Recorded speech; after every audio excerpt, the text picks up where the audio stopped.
next up, we have a one-on-one fireside chat with Victor from Polygon Labs and Adrià from KISON Research Group. Let's give them a warm welcome.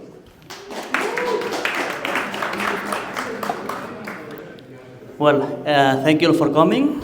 Well, thank you to you as well for coming, Victor. So I like to start this interview, this fireside chat, with a brief introduction. So, yeah, can you tell us about your journey as a professional developer? Thank you, Adrià. Well, I started developing like in 1998, I think, so more than 25 years in the industry. And yeah, I've been engaged in open source since not much later. So I started doing kind of contributions to super small projects like small network tools and things like that at the time. So there wasn't even GitHub existing, right? So okay, that's maybe a long time ago. Using Subversion and very old stuff. I'm feeling old, actually. So I started doing some contributions on. Later, with the creation of GitHub, I started contributing to several open source projects, many popular ones. I have been doing contributions to Google stuff like Google gRPC codebase and AWS SDK in Golang mainly. Also to contributions to Ansible and Terraform tools like that. That's great. Sorry? That's great, I mean. Many different tools. Okay. Years. What inspired you to contribute to a major project like Ansible or Google gRPC? Usually the main driving point for doing contributions to different projects is you're usually working with these projects in your day-to-day job, right? You are using Terraform or using Ansible, and maybe you adopted the projects in a young stage, so they are pretty young and they are still being developed, actively developed by the author, and then you try to involve in a way with the project, right? So you start using it first because you like it and you need it in your work maybe, so you give it an opportunity, even if it's too young or whatever. You take that risk in a way, so you start using it with all the consequences, and that can be finding bugs. And when you find bugs, you maybe are motivated because the project is young and you want it to succeed. So you try to contribute to that project. That's the main driving point for participating in Ansible. For example, I helped the author to fix some bugs at the beginning, and then it was later acquired by Red Hat some time after that, and he abandoned the project actually. But I think that's the main driving point. No? You want to help the project, you find a bug, even if it's a super big project or there's a big company behind it, like AWS or Google or whatever, you still can find bugs on those. I can imagine. So at the end of the day, well, I see that, and also from my own experience contributing to open source projects, at the end of the day, these are tools that we are using, and I want to contribute because I need to fix a bug that I'm facing on my current project. So if I know how to solve that, why don't I do that? So I indirectly do. That's great. And I have some maybe, I don't know, silly question, but I saw that you are the creator and the owner of one quite famous open source project that it's called dcron. Yeah. This is a cron implementation for distributed systems. And I saw that you named that dcron with K instead of C. And why is that? Yeah, that's a fun story. So actually, yeah, it's a distributed cron, as you mentioned.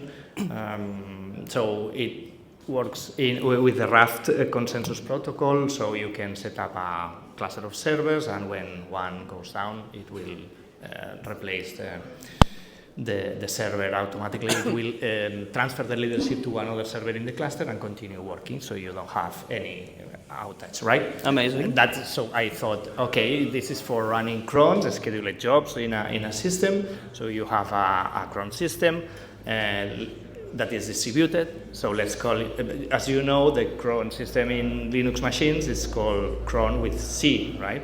So, okay, I thought, let's call it dcron, distributed cron. No, why not?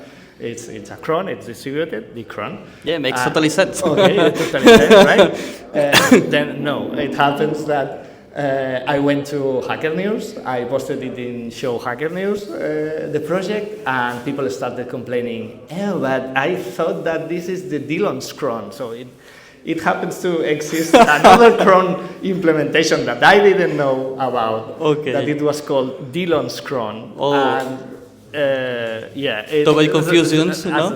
Because of the author, right? And then it was called dcron as the daemon in Linux was called dcron. So I couldn't have the same name. Okay. So I needed to change. I thought, okay, let's change one letter, and that's it. Well, I think that you solved this problem like quite good. Yeah, I mean, and actually you have a story to tell now. So. Yeah. That's it. Okay, let's move to another topic now, and I like to talk about what open source mean like nowadays, and in your view, what does open source means to the tech industry like today? Yeah, well, actually, we work in an industry, right, the blockchain industry, where open source is pretty common. So I would say majority of the companies, majority of projects are using and building open source, building in an open way, and that's for multiple reasons. You know, one, I would say the main reason, I would say, to be developing.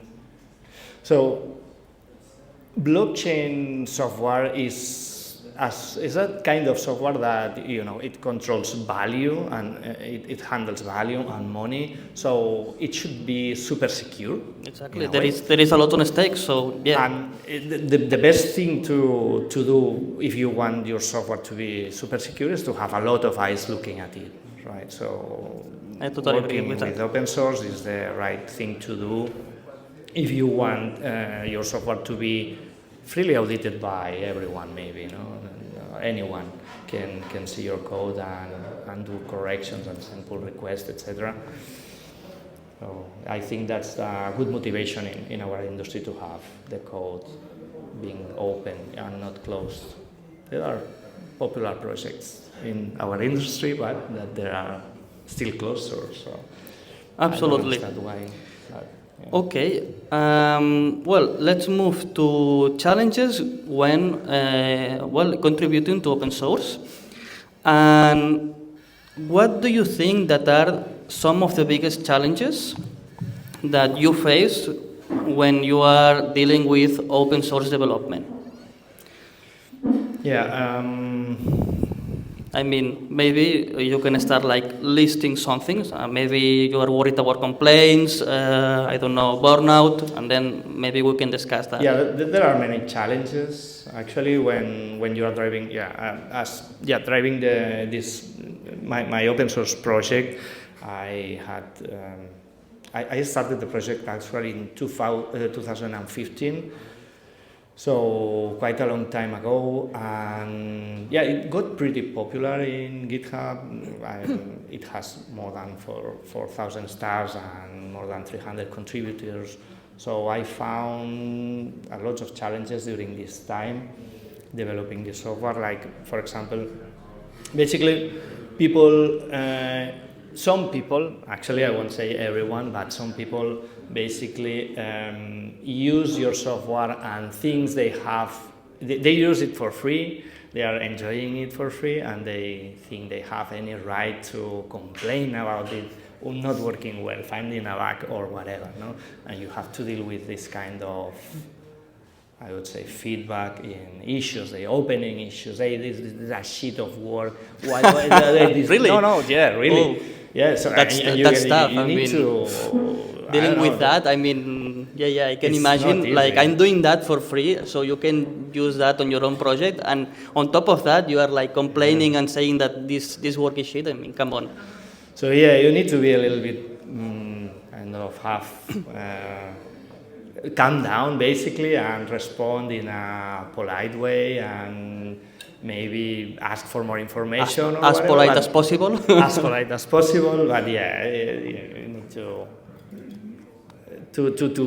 manage the situation in a way that that it fixes by itself, or some other people maybe. If your project is popular enough, you can have other people responding to. So you delegate all these tasks to other people, moderators or contributors, maintainers, no? There was one special moment that I had, a special moment that I remember from starting an open source project, this project actually, that it was the first time someone responded to a doubt or an issue in GitHub issues, and it was not myself, right? It was other people helping each other to run the project. That was a great moment. So this was a challenge too, because you need to do some kind of to dedicate time for supporting your software, for responding doubts, for fixing issues as fast as possible.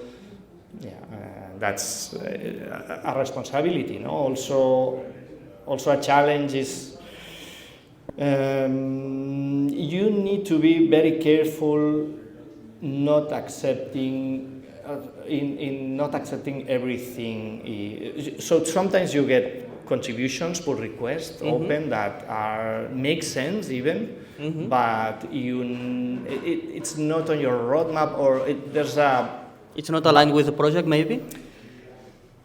Maybe it's not aligned with the project, maybe it is, but it contains a bunch of code, maybe it's a big amount of code that you cannot take responsibility at that time, because you are not, you will be the one, the owner or the author will be the one needing to maintain that code. From that point, the pull request gets merged into the project.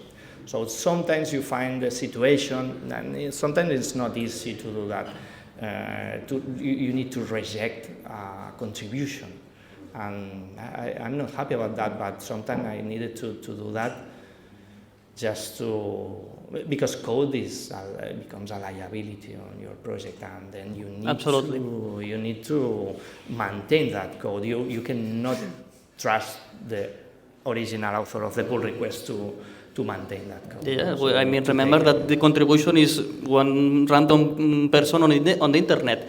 You usually have to, take security measures regarding that, and you cannot blindly trust anyone or anybody on the internet, like right out of the box. Or basically, also it can be that it's a feature that it's only useful for the author of the pull request, something like that. No, and you cannot accept everything into it. And how do you manage that? Because I saw that a couple of times, quite sometimes that.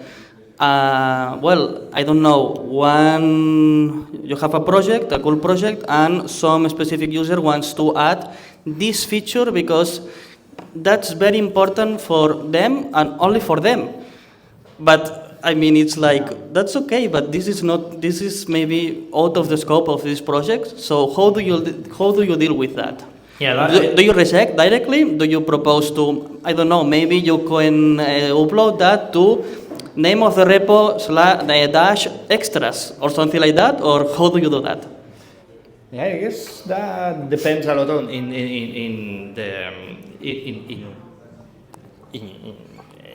on each person, no? On each author. That depends on each project, and even if there's a possibility of adding extras, or as you mentioned. I usually, so the system that I developed it with plugin architecture. Mm-hmm. So you can develop plugins for doing several tasks in the project. So that's a good way to separate your code or the supported plugins with extra plugins, right? So some people have extra plugins that are not in the main repo, and they maintain those by themselves.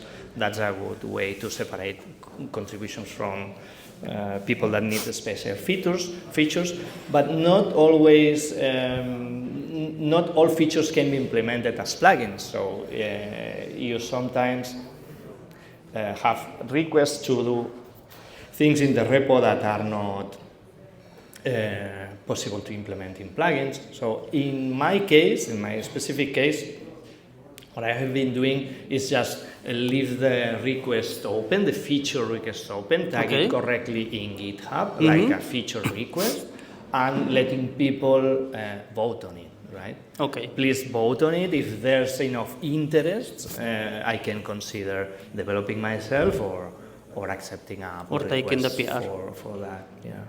Okay. So, usually voting and something democratic can be helpful. Okay, that's great. Yeah. Sorry. Cool.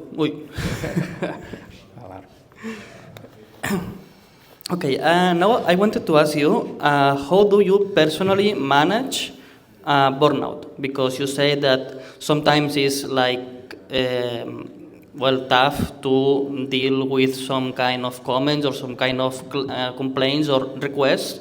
So how did you manage, or how do you manage this risk of like, I'm done with that, I don't want to know anything else about that, so you have the project there and goodbye?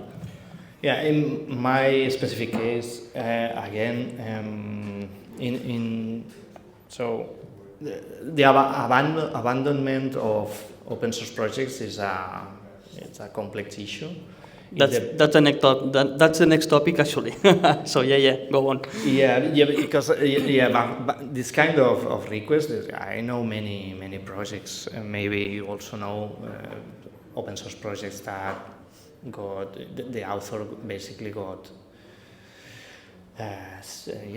tired of maintaining that and got even pissed off or whatever by trolls. I mean, at the end of the day, these are like another job in which you work a lot for free.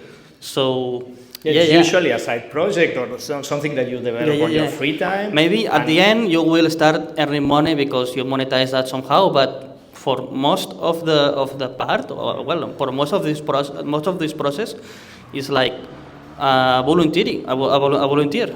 You are doing it for free, and you are getting like complaints and bad behavior in the issues. So you need to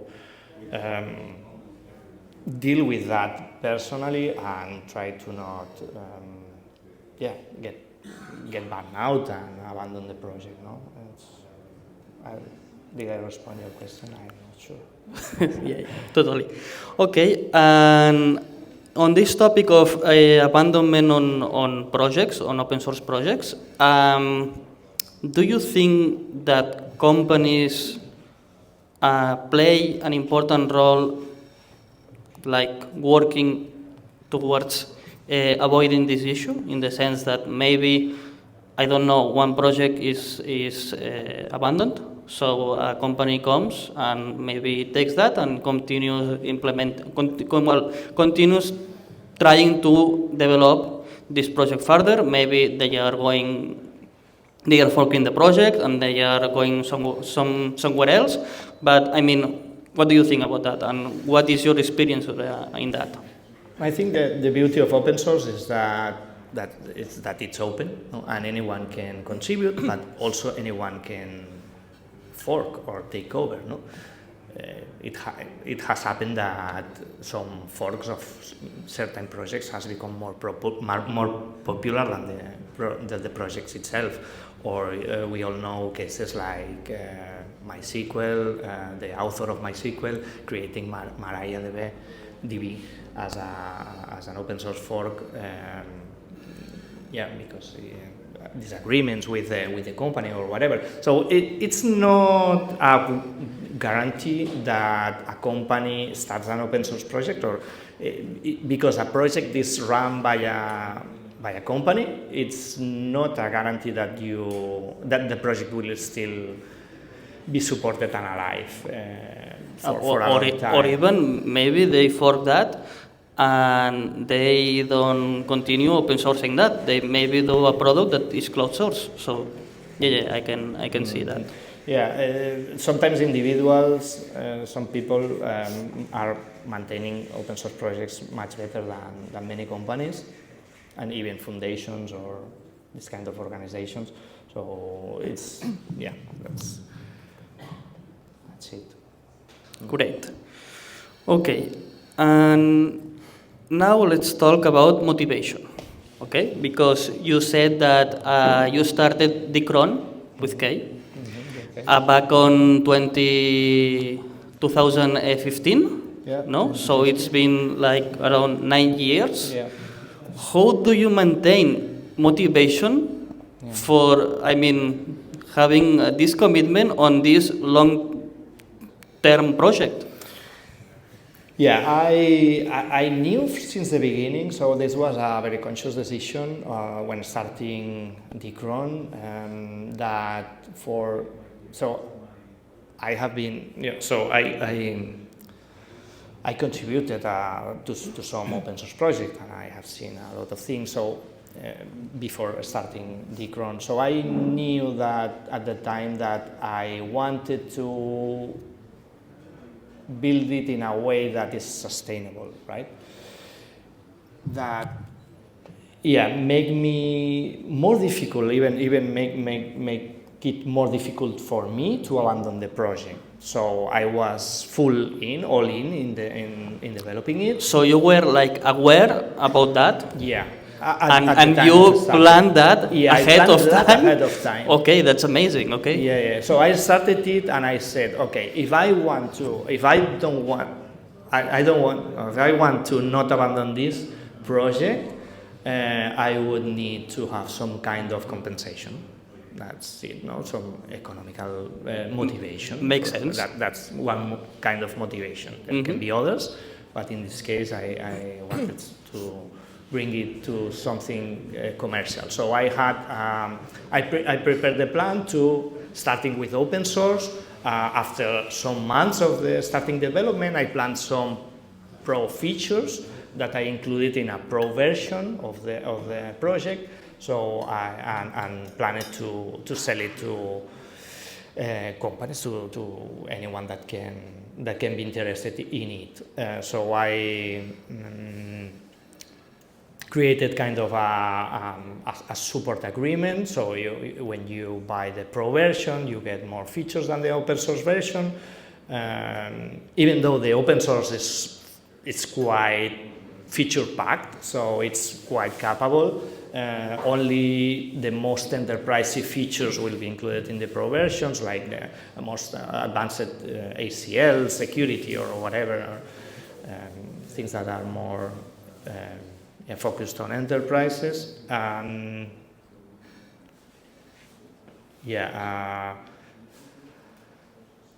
Support, email support for that. That's basically it. I created a subscription, an annual subscription for it, and that's it. No, that's the thing that keeps me on track to keep on maintaining it.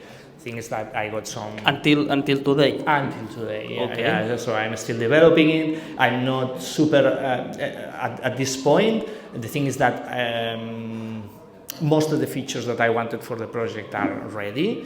There's some extra ones that could be nice to have, but I can have it more like in a more relaxed way, I would say, or have more space between releases, less maintenance, less bugs. No, there's almost no bugs. It's been a 9-year process development, so yeah, exactly. So that's the good thing, no? That you reach a point where you still maintain your customers and you don't have much work, and that's a good spot to be in. I have some interest, some cool clients actually.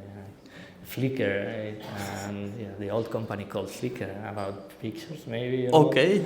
Amex, and the South California gas company too. So yeah. Really? Random companies. Okay. I mean, if your project fits their needs, I mean, why not? Yeah. You never know. That's great. And now I want to, before finishing, I want to move to the topic of promoting open source projects.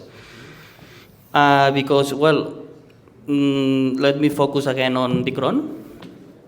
And it's been a 9-year journey, no? And, what strategies did you find effective for promoting open source projects? And in particular, the cron. Yeah, it's not the same for all projects. In this case, it should be specific to your project. No, it's not the same that it's an SDK from a super well-known company, that it's your side project or your own library or whatever. No, if it's a library, you will have a certain type of possibilities for promoting it, and if it's a software like the cron is a package, it's a binary project, a binary application that you download and install and run on your infrastructure. So it's a little bit different. It's depending on your target too. You can use many promotional channels. I started doing some kind of advertisement, works well, at least. Good old ads? Good old ads, exactly. Work. Yeah. They still work. They are reliable. Yeah, they still work. There's also a super interesting channel that you can use. It's like, I try to find the I would say sectorial newsletters, so very specific newsletters on specific topics in technology. Like specialized? It's specialized in, okay. I don't know, if you develop your project in whatever language, in PHP or in Rust or Go or whatever, you find the newsletter for that language, for example, and they usually do ads in the newsletters, so you can contact the newsletter author and or publisher or whatever it is called, and talk with them, and they will for a fee you will pay them to promote your application. That works well. I worked with the Golang newsletter in the past. And also good old PPC campaigns, like in pay-per-click campaigns, like you can do in LinkedIn, for example, where you can focus your campaign on specific profiles of your specific industry that can be interested. Okay. For example, only developers for blockchain and related to Cosmos, whatever, no? And you announce your Web3 project or your library to those kind of profiles in LinkedIn. That works well. Also in Twitter or X, you can do PPC campaigns too. Great. Okay, and to close this interview or chat, what advice would you give to someone starting and I want to contribute, but I don't know what to do, how to do? What is your advice on that? Yeah, first of all, I would say it's better to start contributing to projects from other people. It's good that you can have an idea and want to start your own project, but it's also a good idea, I think, to start contributing to other people's projects. Totally. I mean, start low. Start doing things that you are not used to. No, it's good to start trying to contribute to other projects. There are sometimes it can seems like scary to open pull requests to big projects, but it is not actually. You can do that. You just absolutely. I totally agree with that. Yeah. I just read the contributor guidelines. Obviously, that's the first step, and then searching the issue list for issues that needs help. Sometimes there are issues tagged as help wanted or whatever. I do it in Dicron actually, and then jump onto that issue, try to propose your solution, ask if help is actually needed, if the solution that you are thinking to do is something that it makes sense for the authors, and if you create a pull request, it got accepted, no? Like you were commenting before that maybe you don't do work in advance that then later is rejected or whatever. Totally. It's better to ask. But communication is key. Yeah, I would say.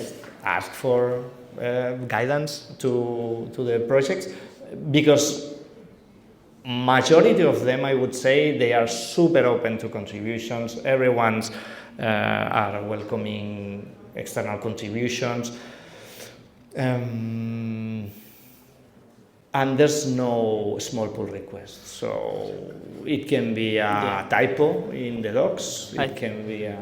I think I agree with that. I think that every contribution counts. Even, I don't know, I'm not that technical. Maybe translate something to your language, or I mean, every small step counts and makes you part of this community. And I think that is it. Little by little, we improve this a lot. So we are out of time. So thank you, Victor, and thank you for coming. Thank you. Questions from the audience.